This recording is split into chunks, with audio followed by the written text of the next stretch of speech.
We're both big Patriot guys, like we talked about.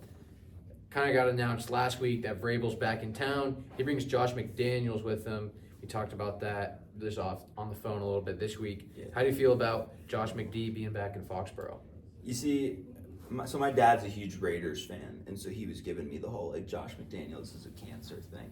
And sure, the head coach Josh McDaniels, a leech, terrible, awful, just not good. But the Josh McDaniels that has developed quarterbacks and has done things in New England, like he's going to bring like a whole bigger playbook to this offense. We're looking at a guy who Mac Jones made a Pro Bowl with him, and if you watch Mac Jones this year, that's a pretty huge achievement. And I think he's going to be able to use Drake in a lot of creative ways. I think if he had only ever been the offensive coordinator for Brady, I'd be really worried.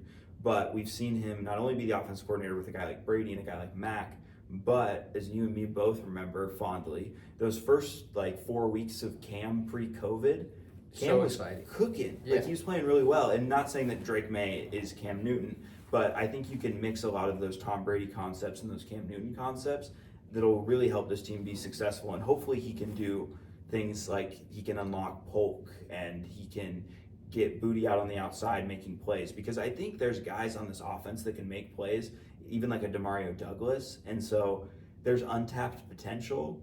If we can just get an offensive line and get things moving, we might be able to actually have an impact.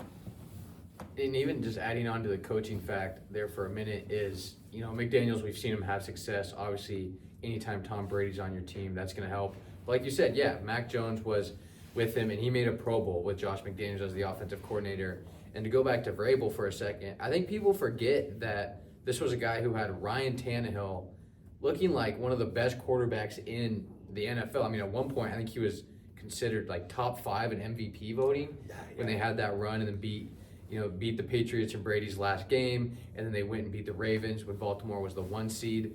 And so this guy knows how to take, a team that's maybe less talented and maximize their potential. And with a young quarterback and with young weapons, as we continue to build the offensive line and build that wide receiving core, I think things can be special.